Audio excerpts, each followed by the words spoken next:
नमस्कार दोस्तों, मैं इंद्रजीत और आप देख रहे हैं Prayas Indrajeet sir channel. Friend, channel में पहली बार विजिट किए हैं तो चैनल को सब्सक्राइब कर लीजिएगा। वीडियो अच्छा लगे तो लाइक शेयर करने में कोई कसर नहीं छोड़िएगा। फ्रेंड, यकीन मानिए आज के वीडियो देखने के बाद आपके सोशल में इंटरेस्ट बढ़ जाएगा, इसलिए आप वीडियो में अंत तक बने रहेंगे। देखिएगा, सोशल साइंस का यह हमारा बेहतरीन टेस्ट सीरीज है। क्वेश्चन आप देखिएगा, पहला क्वेश्चन ही आपको मजा आ जाएगा। क्वेश्चन है, निम्नलिखित में से कौन सी व्यापारिक कंपनी भारत नहीं आई थी? ऑप्शन है पुर्तगाली, डच, फ्रांसीसी और अमेरिकन। तो इसका करेक्ट आंसर हो जाएगा ऑप्शन नंबर डी, अमेरिकन। तो देखिए, भारत में आने वाली व्यापारिक कंपनी आपको याद रखना है ट्रिक की सहायता से। PDBDF। पी से पुर्तगाली, जो कि वास्को डिगामा आया था 1498 में। डी से आपका हो जाएगा डच, नीदरलैंड के जो निवासी हैं उनको डच कहते हैं। बी से हो जाएगा ब्रिटिश ईस्ट इंडिया कंपनी, जो कि 1600 ईस्वी में आए थे। डी से हो जाएगा आपका डेनिस, डेनमार्क देश के निवासी को अपन डेनिस कहते हैं। और एफ से हो जाएगा फ्रांसीसी, जो लोग फ्रांस के होते हैं उनको हम लोग फ्रांसीसी कहते हैं। जैसे भारत के लोगों को भारतीय या इंडियन कहते हैं, वैसा ही। तो ये आपको ट्रिक याद रखना है, PDBDF। क्लियर है? अब हमारा क्वेश्चन आप मैच करके देख लीजिएगा। निम्नलिखित में से कौन सा व्यापारिक कंपनी भारत नहीं आई थी? तो इसका करेक्ट आंसर हो जाएगा ऑप्शन नंबर डी, अमेरिकन। बाकी आपका पुर्तगाली, डच, फ्रांसीसी है ना, ये तीनों आए थे। चलिए नेक्स्ट क्वेश्चन देखते हैं अपन। क्वेश्चन है, सन 1857 ईस्वी के स्वतंत्रता संग्राम में निम्नलिखित में से किसने भाग नहीं लिया? देखिए, एक बार फिर से क्वेश्चन में बोला गया है नहीं लिया, तो ऑप्शन आप चेक करिएगा। ऑप्शन है रानी लक्ष्मीबाई, तात्या टोपे, बहादुर शाह जफर और ऑप्शन नंबर डी है दिलीप सिंह। इसका करेक्ट आंसर हो जाएगा option number D, Dilip Singh. अब मैं एक्सप्लेन कर रहा हूं। सबसे पहले आपको मैं एक कॉलम बताता हूं। 1857 के विद्रोह के स्थान और नेता के नाम। जैसे दिल्ली में 1857 के विद्रोह का नेतृत्व किया था बहादुर शाह जफर जी ने। फिर लखनऊ में बेगम हजरत महल, झांसी से रानी लक्ष्मीबाई, ग्वालियर तात्या टोपे, इलाहाबाद से लियाकत अली, कानपुर से नाना साहेब और बिहार से कुंवर सिंह। तो ये 1857 के विद्रोह के समय मैंने आपको जो नेतृत्व करता थे उनके नाम बता दिए और स्थान बता दिए कि कहां से वो नेतृत्व किए थे। अब आप ऑप्शन को देखिएगा तो रानी लक्ष्मीबाई जो कि झांसी से नेतृत्व की थी, वहीं तात्या टोपे आपका ग्वालियर से, और बहादुर शाह जफर जो दिल्ली से नेतृत्व किए थे। अब बचा कौन आपका? Option number D, Dilip Singh. तो हमको क्वेश्चन ही पूछा था किसने भाग नहीं लिया, तो हमारा करेक्ट आंसर हो जाएगा option number D, Dilip Singh. Clear है? इस प्रकार आपको सारे ऑप्शन हम डिटेल में बता रहे हैं आपको। चले नेक्स्ट क्वेश्चन देखते हैं अपन। क्वेश्चन है, वंदे मातरम गीत की रचना किसने की थी? रविन्द्रनाथ टैगोर, स्वामी विवेकानंद, बंकिम चंद्र चट्टोपाध्याय और स्वामी दयानंद सरस्वती। ये आपके ऑप्शन है। तो इसका करेक्ट आंसर हो जाएगा बॉस, थोड़ी देर में बताता हूं, पहले इसका डिटेल बता देता हूं। ऑप्शन नंबर ए आप देखिएगा, रविन्द्रनाथ टैगोर राष्ट्रगान जन गण मन के रचयिता हैं। इनकी रचना गीतांजलि, जिस पर साहित्य का पहला नोबेल प्राइज और किसी भारतीय को, तो वे थे रविंद्रनाथ टैगोर, जिनको इस बुक गीतांजलि के लिए साहित्य का पहला नोबेल प्राइज मिला था। ऑप्शन नंबर बी है आपका स्वामी विवेकानंद। तो आप सभी जानते हैं इनका जन्म दिवस 12 जनवरी युवा दिवस के रूप में मनाया जाता है। इसके बाद है आपका ऑप्शन नंबर सी बंकिम चंद्र चट्टोपाध्याय। तो इनकी पुस्तक का नाम है आनंद मठ। यहीं से वंदे मातरम गीत को लिया गया है। ये एक उपन्यास है, तो यहीं से आपका जो वंदे मातरम गीत है, जो कि भारत का राष्ट्रीय गीत है, इसे लिया गया है। अब हमारा क्वेश्चन ही था वंदे मातरम गीत की रचना किसने की, तो ये हो जाएगा आपका ऑप्शन नंबर सी बंकिम चंद्र चट्टोपाध्याय। फिर ऑप्शन नंबर डी है आपका स्वामी दयानंद सरस्वती।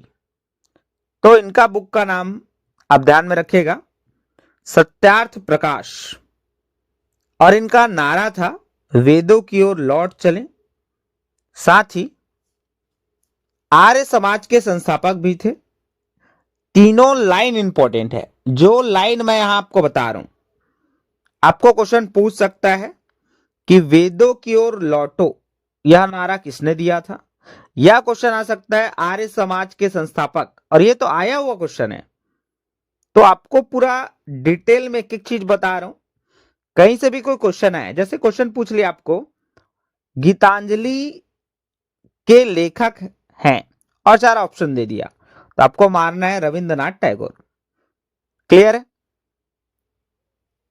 चलिए अगला क्वेश्चन अपन देखेंगे। देखिए सारे क्वेश्चन हमने बेहतरीन लिए हैं और एक एक क्वेश्चन को हम बहुत डिटेल में आपको बता रहे हैं, ताकि आपको कोई दिक्कत ना हो एग्जाम में। कहीं से भी क्वेश्चन आए आपसे बनना चाहिए। चलिए देखते हैं। क्वेश्चन है जलियांवाला बाग हत्याकांड के समय पंजाब का लेफ्टिनेंट गवर्नर कौन था? ऑप्शन चेक करिएगा। Lord Dalhousie, Lord Macaulay, General R Dyer, और ऑप्शन नंबर डी है ओ डायर। तो एक कंफ्यूजन पैदा करने के लिए ऐसे ऑप्शन दिए जाते हैं। इसका करेक्ट आंसर जाएगा option number C General R Dyer. R का मतलब होता है यहां रेगिनाल्ड। क्लियर है? अब इसमें थोड़ा डिटेल में अपन बात करें तो जलियांवाला बाग अमृतसर में है और जलियांवाला बाग हत्याकांड 13 अप्रैल 1919 को हुआ था। अब कराया कौन था ये? तो जनरल डायर, क्योंकि हमारा क्वेश्चन ही वही है कि उस समय गवर्नर कौन था, तो ये जनरल डायर था। अब इसको भी तो मरना पड़ेगा, तो इसको जनरल डायर की जो हत्या है वो 1940 में सरदार उधम सिंह ने की थी। ये भी आप ध्यान रखिएगा, है ना। जनरल डायर को कौन मारा? तो Sardar Udham Singh. Option number A आप देखिएगा लॉर्ड डलहौजी, तो ये हड़प नीति लाया था। तो कुछ इंपॉर्टेंट जो ऑप्शन है उसको मैं डिटेल में आपको बता रहा हूं, क्योंकि वहां से क्वेश्चन हो सकते हैं। जैसे अभी अभी हमने कहा कि हड़प नीति कौन लाया था, अभी क्वेश्चन आ सकता है आपको, तो आपको लिखना है यहां लॉर्ड डलहौजी। क्लियर है बॉस? आगे बढ़े। चलिए अगला क्वेश्चन है राजा राम मोहन राय द्वारा किस भाषा में समाचार पत्र प्रकाशित किया गया था? ऑप्शन है बंगला, हिंदी, अंग्रेजी और उर्दू। तो भैया आखिर ये है कौन राजा राम मोहन राय? इसको हम पहले जान लेते हैं। तो राजा राम मोहन राय को भारतीय पुनर्जागरण का अग्रदूत कहा जाता है। इन्होंने ब्रह्म समाज की स्थापना की, साथ ही एक महान समाज सुधारक भी थे। देखिएगा ऑप्शन आप चेक करिएगा, इसका करेक्ट आंसर हो जाएगा ऑप्शन नंबर ए बंगला।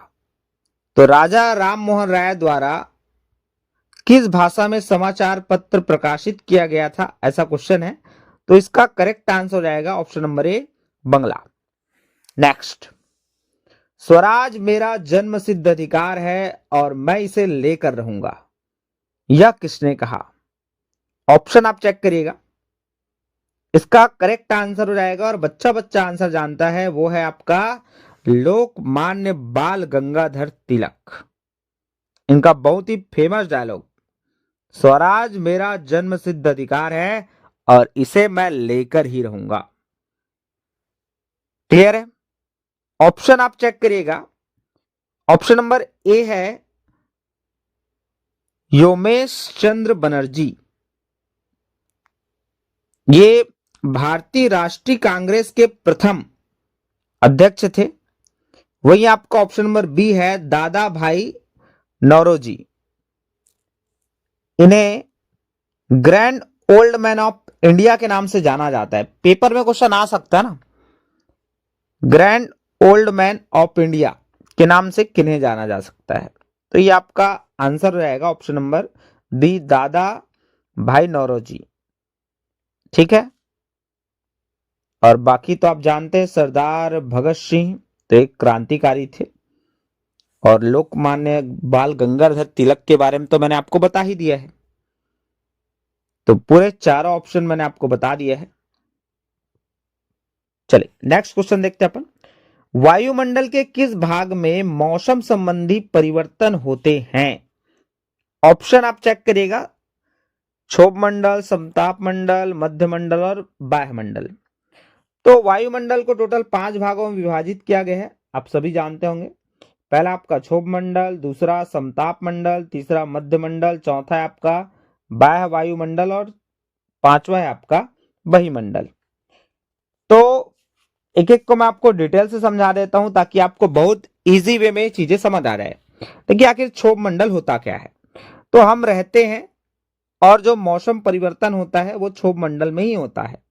इसके बाद आता है आपका समताप मंडल, तो यह हवाई जहाज उड़ते रहते हैं। उसके बाद आता है आपका मध्य मंडल, तो जहां उल्का पिंडों में आग लगती है, जहां घर्षण के कारण उल्का पिंडों में आग लग जाए, यह मंडल कहलाएगा आपका मध्य मंडल। इसके बाद है आपका वायुमंडल, सॉरी बाह्य वायुमंडल,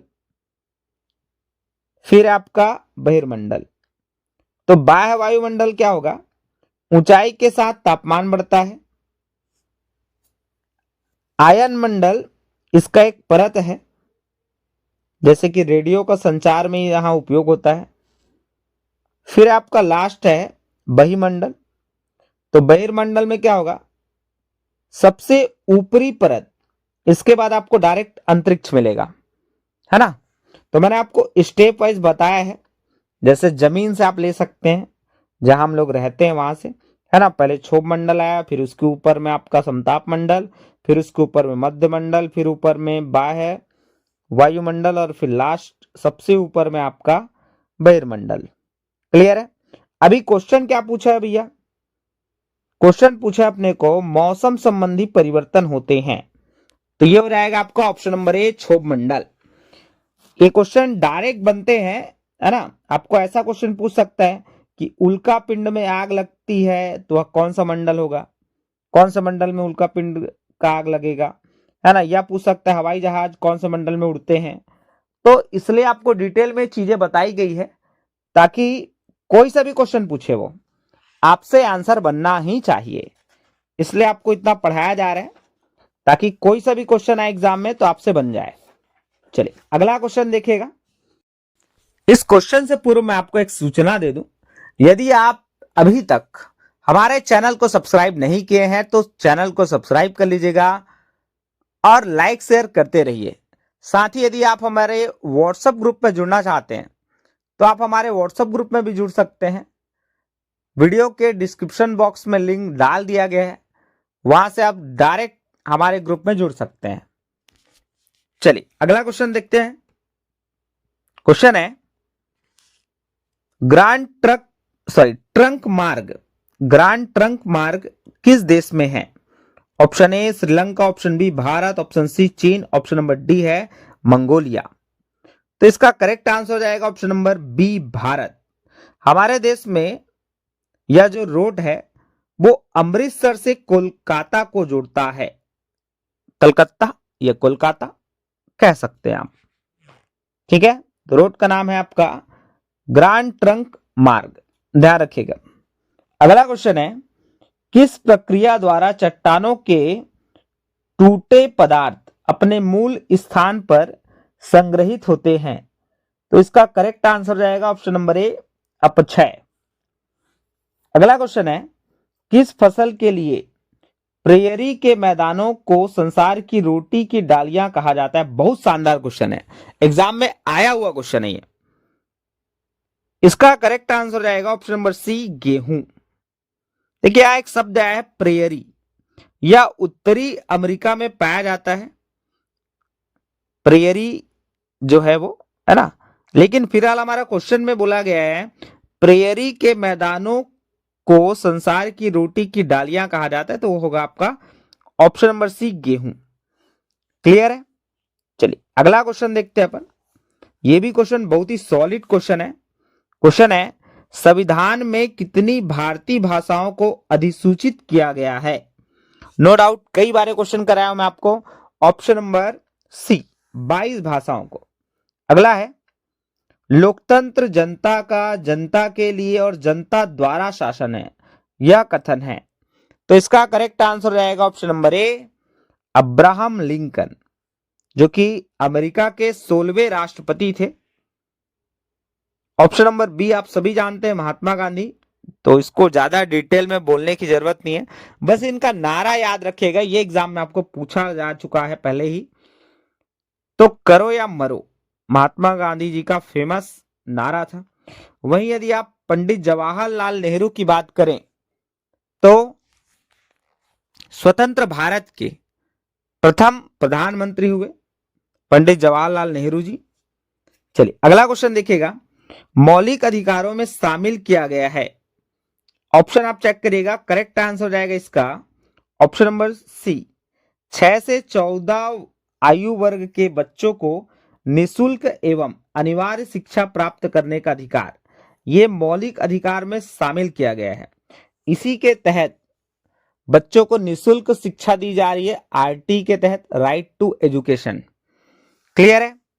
चलिए अगला क्वेश्चन देखिएगा, ये भी क्वेश्चन बेहतरीन क्वेश्चन है, मजा आ जाएगा आपको। देखिए क्वेश्चन है, तारापुर परमाणु संयंत्र किस राज्य में स्थित है? और ये क्वेश्चन ऑलरेडी एग्जाम में पूछा गया है, इसलिए बहुत ज्यादा इंपॉर्टेंट है, इसको आप नोट करके रखिएगा। इसका करेक्ट आंसर जाएगा option number B, Maharashtra. Tarapur परमाणु संयंत्र की बात किया है ना। उसी प्रकार ऑप्शन नंबर सी आपका तमिलनाडु, यहां 2 परमाणु संयंत्र हैं और कर्नाटक में एक कैगा करके है ना। चलिए अगला क्वेश्चन देखते हैं अपन। ये बहुत सॉलिड क्वेश्चन है यार, एग्जाम में बिल्कुल पूछा जाएगा इसको। क्वेश्चन है, संयुक्त राष्ट्र संघ की स्थापना कब हुई थी? ऑप्शन आप पूरा चेक करिएगा, इसका करेक्ट आंसर रहेगा ऑप्शन नंबर ए, 24 अक्टूबर 1945। ये आपके बुक का ही क्वेश्चन है, कहीं कोई दिक्कत नहीं होना चाहिए आपको। संयुक्त राष्ट्र संघ में कुल कितने देश हैं या कितने देश सदस्य के रूप में हैं और कितने स्थायी देश हैं, ये भी आ सकता है। तो संयुक्त राष्ट्र संघ में टोटल 193 193 देश सदस्य के रूप में है, जिसमें 5 जो देश हैं वो स्थायी सदस्य के रूप में है, ये ध्यान रखिएगा। और उन्हीं के पास वीटो पावर होता है, ये लाइन भी आप नोट कर लीजिएगा। चलिए अगला क्वेश्चन है, लोकसभा के कुल सदस्यों की संख्या, तो 250, 230, 545 और 552, ये आपके ऑप्शन है।